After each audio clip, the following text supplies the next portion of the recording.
Welcome to our coverage of the Hanmer Rally Sprint. It's run by Autosport, which is one of the rally clubs in Canterbury, and when we say club rallying, it really is. There's cars here that have come out of the 80s and have been kept going by people who really do want to just have a lot of fun. Yesterday was the main Hanmer Rally. Today it's a 4.5k sprint through one of the special stages. The neat thing is, as you can see, there's a lot of people having a chance of having a go when normally they wouldn't be able to.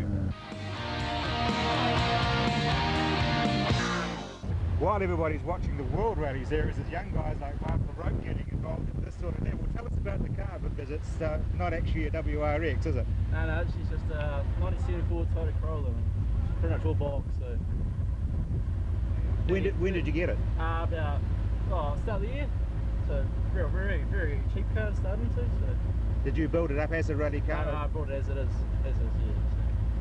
So personal question, Michael, but what would a car like this cost a young guy like you? I got this one for 2.4, and that's pretty much right down the bottom end of the price scale. So you can probably get one around about 3-4 grand, and this one like 2 grand. But you still have a huge amount of fun. You would have had a couple of grand's fun already. Oh yeah, very much so, yeah. So where to from here? You'll get used to this one, then get a bigger one? I'll get ever. I'll hopefully gradually build up and I get some more money. So yeah, that's a starting block, this one.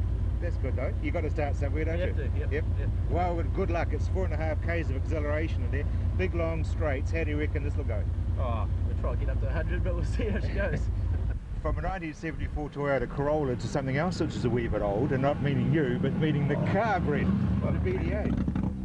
You made a comment about my 50th birthday the other day, so maybe this. Yeah, the old BDA, 1978.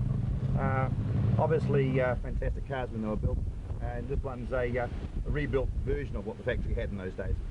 Now, this is very wide open in a lot of spaces. It would be very exciting in one of these. Yeah, just about 9,005th down the straight, which is about maybe 185, 190, something like that. So nearly 200 k's an hour on shingle. Fun. It stays basically straight. Does it? Yeah, it doesn't move too much. How does it compare to something which we see on rallies, like the modern day four-wheel drives? I've not had the good fortune to drive a four-wheel drive in rallying, so I can't really compare what they're like. But in terms of horsepower, we're probably 2/3 of what the WRC cars are today. Their sophistication in terms of brakes and suspension leaves us for dead. And obviously four-wheel drive means they just, their launch control is pretty impressive. They get the foot off the clutch and they take off, whereas we have about 8,000, 9,000 revs on at the start line, remove our foot from the clutch and just wait for the rear wheels to catch up with what the engine's doing. That's about the only way you can get off the mark. Now, your co-driver is picked for her weight because she's very light, and of course weight is horsepower. Oh, weight is horsepower, yes. There's probably an extra 5 horsepower in my normal co-driver. No, it's just that there was an opportunity to take my daughter for a first ever run in a rally car, and the smile... Probably going to be on for at least a week, well, isn't it? It's certainly from ear to ear, that's for sure. Yeah. And there were no screams of dissent during the way, so it was good. These events are actually very important, aren't they, for people like your daughter to have a wee try and for youngsters to have a go? Yeah, that's what they're there. We're obviously, having rallied the length of time that we have, this is probably the first rally sprint I've turned up for in 3, 4, 5 years, probably 5 years is probably closer. So we don't come to a lot of them, and I tend to have my same co-driver all the time. But they are great. They're a great opportunity for young drivers to get into the sport, to do 5k, 6k, whatever it is, and if they have a problem, then they fix it and go down for the next run. Whereas rallying is a little bit more exclusive than that. If you have a problem, you're normally out for the day, and that sort of ruins your chance of getting experience. And really, rallying is all miles. It's just sheer experience. The more miles you do, the more kilometres you do, the better you'll become at it.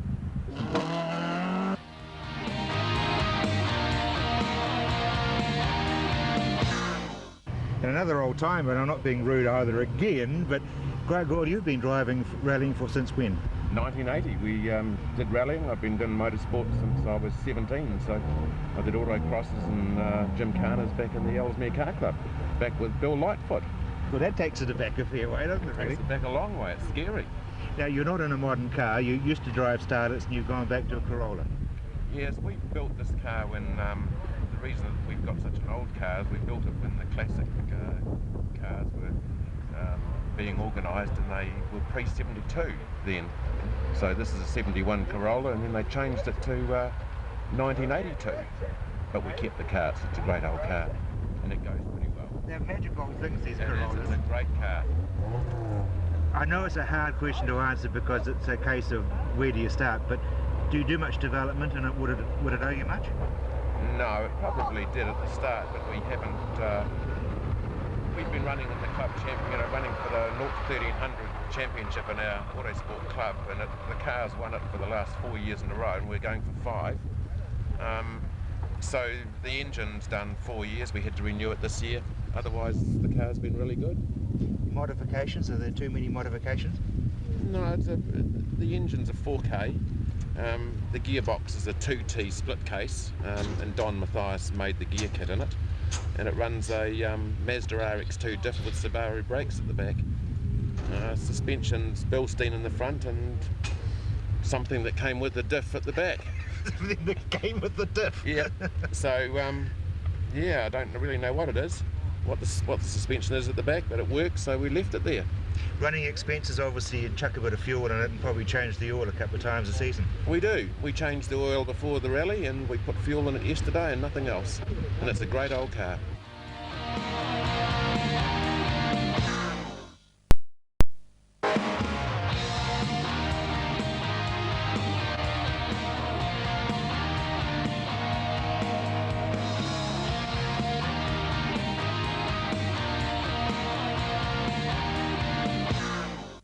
Now, I have mentioned the fact that I'm co-driving, or what I would loosely call being ballast, for Joe Giles. Joe, this is a long way really from studios and doing market type programs on television. Oh, it's a lot more fun actually, Rob. But I do appreciate you being my co-driver today. Thank you very much. Absolute pleasure. And you're actually quite useful on the first run. What, to keep the car down, or is the ballast bit, or the talking bit? No, the talking bit. Yeah, the talking bit. I don't know how either of us can get a word in actually. My interpretation is really, I mean, you've got Michelle Mouton, I should say. Yeah, who Michelle used to Mouton. do it. But no one really else has sort of come up through the international ranks, but there's no reason at all why you can't be as quick, if not quicker. Oh no, absolutely not. I mean, you're given the right opportunities. You know, Michelle Mouton, you've just got to have the guts to do it. If you're given the vehicle, you can do it. There's no reason why a female can't do it. Car control, I mean, your reactions are exceedingly quick and a lot quicker than a lot of drivers that I've been in with. I'm glad you said that. After the first run, I didn't think you'd be very impressed. We're a wee bit loose. Yeah, but that's okay. But it's just the way it is. Where to from here? I mean, you've been driving a 1300cc Starlet. Do you want to go into bigger and more grandiose and more powerful cars? Oh yes, I'd absolutely love to, but shooting is my primary sport and that's where I'm focused, but I would love to get a car of my own because poor Gavin, I can't expect him to go on lending me his car forever, but yes, I'd love to be in a grunty car. It'd be great experience.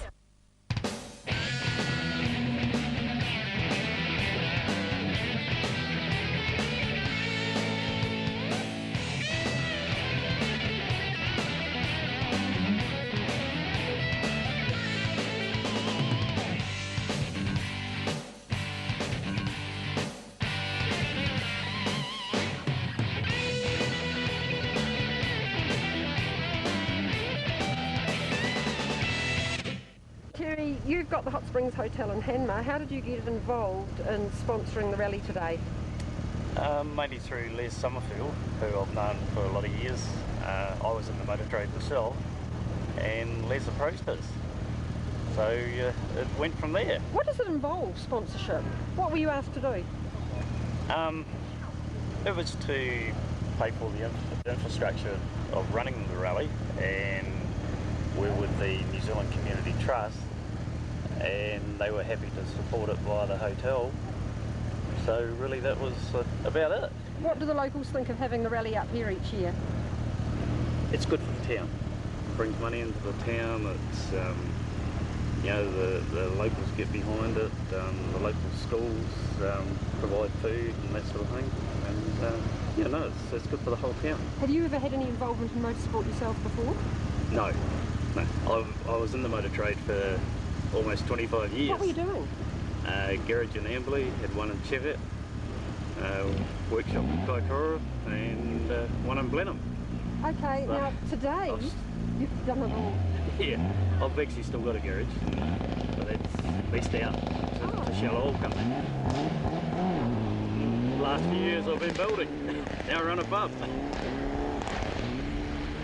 Today you've been for a ride in a rally car.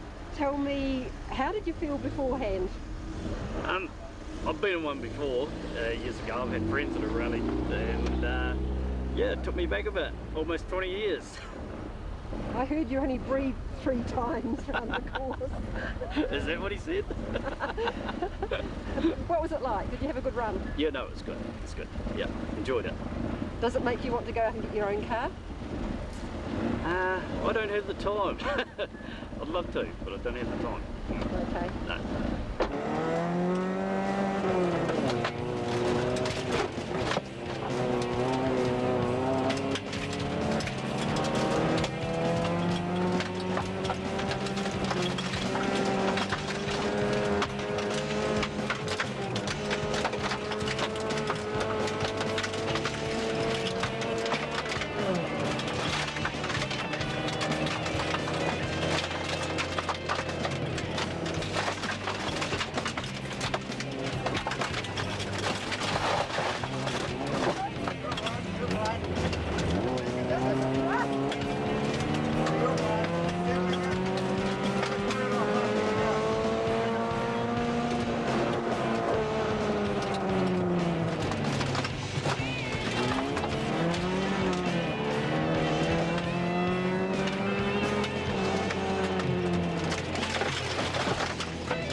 Whilst I'm not regularly co-driving in that little Toyota Starlet with Joey Giles, the man who normally is with the car's actual owner has done a fair bit of work. You've been rallying for how long with Gavin? 7 years, but we're on and off with Gavin.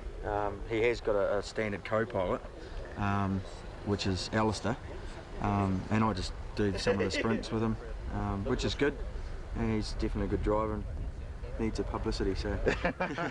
But no, it's good because you get a lot of people out here. It was a good stage yesterday, and it's definitely a good day today, and you're having fun, which is good. Now, the impression that most people, the lay people, get is that it's all very high tech and you've got pace notes and the whole deal. Toyota Starlet, club events, what do you do as a co-driver? Pretty much just sit there, and yeah, if something happens, you go off the road or you blow a tyre, you can just change your tyre. Just, yeah, pretty much just being in a silly seat, and there's no pace notes, which is good.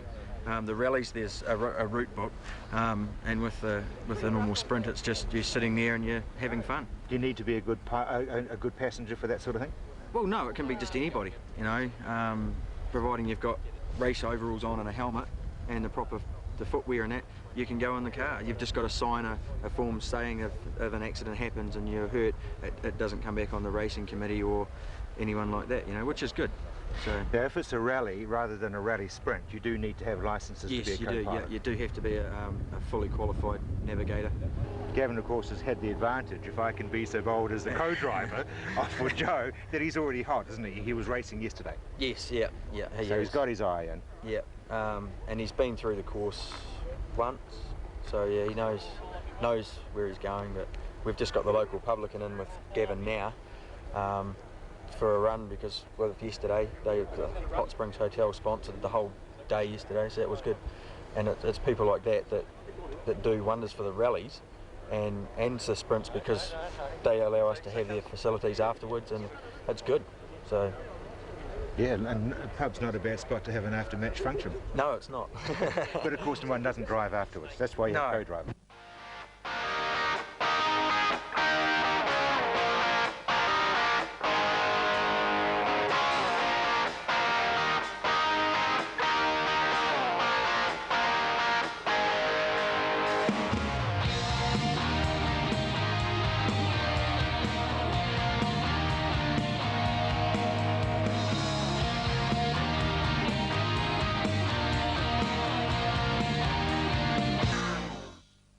One of the interesting things about club rallies and rally sprints is you actually end up being an organiser and having a run and sharing your car. Yeah, it's good fun. But you've had a good day still? I've had a tremendous day. It's been fantastic. What's it like to actually try to do administration and timing and have a co-driver that brings your car up? But you don't really have a time to psych up. You don't have time to psych up. Like the last run I've just done would be less than 30 seconds the time I got out of the camper van from doing the timing and jumping into drive. So, you know, Joe beat me, but never mind. I won't say much more than that, but yeah, we had fun. Yeah, the wee car's not sounding as good as it did at the beginning of the day. There's been a little touch of... Oh, just a little bit on the exhaust, but well, that's one of those things. It's rallying, you know. Yeah. It'll fix it up. We'll have it going again next week. Not a problem at all. Tell us about the wee car. It's a Toyota Starlet. It's a standard Toyota Starlet. It's got a wee bit of work done on the motor. It's got exactly bog standard. Nothing's been done to the suspension on it. It's exactly standard, and a standard diff, standard gearbox in it. 4-speed gearbox. 5-speed gearbox is the only thing that's different. So other than that, she's what you'd normally have on the road in the car. You don't have to answer the question, but does it owe you much? Not a lot, no.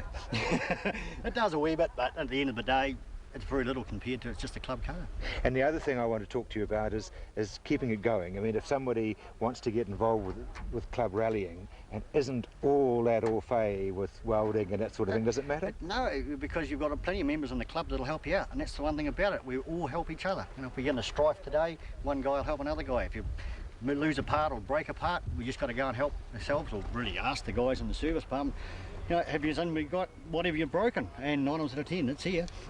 You know, motors, gearbox, just about the whole car you can build up here if you wanted to.